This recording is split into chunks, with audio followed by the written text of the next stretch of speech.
సంస్కృత పాఠాలు విశ్వ విజ్ఞానానికి భారతదేశపు కానుక. ఈనాడు దశాంశ పద్ధతి లోక వ్యవహారంలో ఉన్నది. ఈ పద్ధతిలో 1 నుంచి 9 వరకు అంకెలను, సున్నాను ఉపయోగించవచ్చు. స్థానిక పరివర్తన వలన అంకెల విలువ కూడా మారుతూ ఉంటుంది. ఈ దశాంశ పద్ధతి 2000 ఏళ్లకు పూర్వమే భారతదేశంలో ప్రచారంలో ఉంది. మళ్ళీ రిపీట్ చేస్తాను. స్థానిక పరివర్తన వలన అంకెల విలువ కూడా మారుతుంటుంది. ఈ దశాంశ పద్ధతి 2000 ఏళ్లకు పూర్వమే భారతదేశంలో ప్రచారంలో ఉంది. అంకెలు ఎలా క్రమంగా వికాసమైనవి అనే విషయాన్ని ఈ క్రింది చిత్రం చూపుతుంది. బ్రాహ్మీ లిపిలో కూడి ఉన్న శిలాలేఖనంలో చూడగలిగే అంకెలు. ఇది క్రీస్తుపూర్వం 300 అప్పటికే ఉందన్నమాట.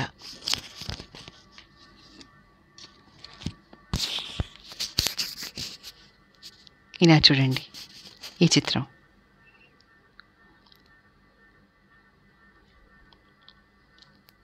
ఇవన్నీ కూడా శిలాలేఖనంలో ఉన్నాయట.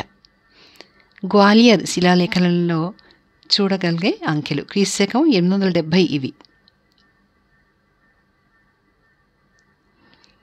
అలాగే దేవనాగరి శిలాలేఖనంలోని చూడగలిగే అంకెలు ఇవి. క్రీస్తుపూర్వం 1100 ఇవి. ఇంకా ఆధునిక అంకెలు, ఇవన్నీ ఆధునిక అంకెలు.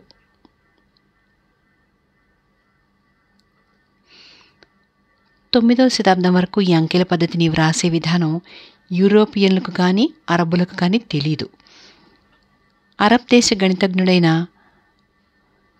అల్ఖవారిజ్మి, ఆయన క్రీస్తు 780-850 మధ్యలో మొట్టమొదటి తన పుస్తకాల్లో ఈ హిందూ అంకెలను, స్థానాలను బట్టి విలువలు మారడాన్ని, ఇతరమైన కొన్ని గణిత ప్రక్రియలను ఉపయోగించాడు. ఇవే ప్రపంచమంతటా కూడా వ్యాపించాయి.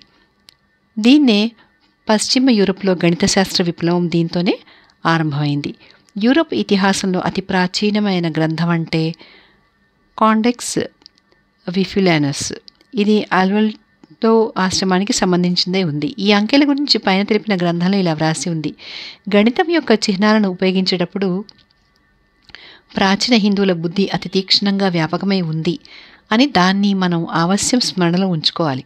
లెక్కలు చేయడంలోనూ, జ్యామితిలోనూ, ఇతర స్వతంత్ర శాస్త్రాల విషయంలోనూ ఇతర దేశాలు హిందువులను అనుసరించాయి. ఎందుకంటే ఈ అన్ని విషయాల్లో హిందువులు అగ్రగణ్యులుగా ఉన్నారు. 9 అంకెల ఉపయోగం, అంకెల స్థానాలను బట్టి విలువ నిశ్చయించడం లాంటివి ఈ అంశాలు ఈ విషయంలో ప్రమాణమైనవి. ఇప్పుడు మనం సెకండ్ లెసన్కి వద్దాం. 2వ లెసను ప్రవేశ ద్వితీయ పాఠ అంటే 2వ పాఠం అని అర్థం.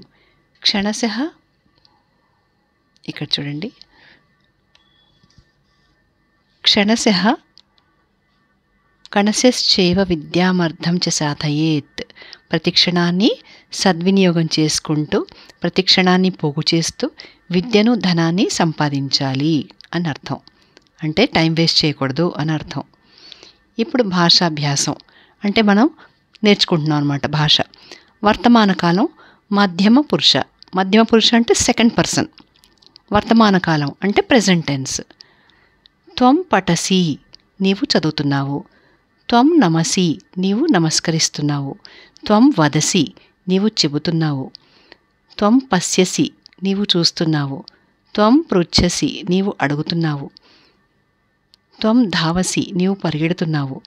త్వం తిష్టసి, నీవు నిలబడుతున్నావు లేదా నువ్వు ఆగుతున్నావు. త్వం అటసి, నీవు తిరుగుతున్నావు. త్వం క్రీడసి, నీవు ఆడుతున్నావు. త్వం ఖాదసి, నీవు తింటున్నావు. త్వం గాయసి, నీవు పాడుతున్నావు. త్వం లిఖసి, నీవు వ్రాస్తున్నావు. త్వం నయసి, నీవు తీసుకుపోతున్నావు. త్వం పతసి, నీవు పడుతున్నావు. ఇక్కడ త్వం అంటే నీవు, లాస్ట్లో సితో ఎండ్ అవుతుంది అంటే చేస్తున్నావు. సింగులర్ నెంబర్ అన్నమాట. సింగులర్ నెంబర్, ప్రెజెంట్ టెన్స్, అది కూడా సెకండ్ పర్సన్కి. ఇప్పటిదాకా మనం చదివింది సింగులర్ నెంబర్లో ఉంది కదా, సెకండ్ పర్సన్ సింగులర్ నెంబర్. ఇప్పుడు సెకండ్ పర్సన్ ప్లూరల్ నెంబర్కి వద్దాం. యూయం ఖాదత్, ఖాదత్ అనకూడదు, యూయం ఖాదత మీరు తింటున్నారు. యూయం అంటే మీరు. యూయం హసత మీరు నవ్వుతున్నారు.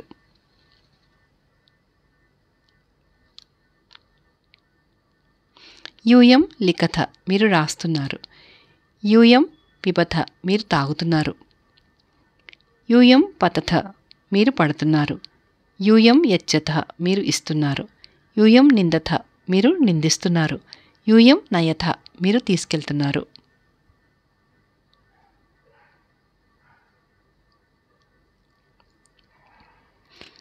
యూయం పఠత మీరు చదువుతున్నారు. యూయం నమథ మీరు నమస్కరిస్తున్నారు. యూయం వదథ మీరు చెబుతున్నారు. యూయం పశ్యథ మీరు చూస్తున్నారు. యూయం పృచ్ఛథ మీరు అడుగుతున్నారు.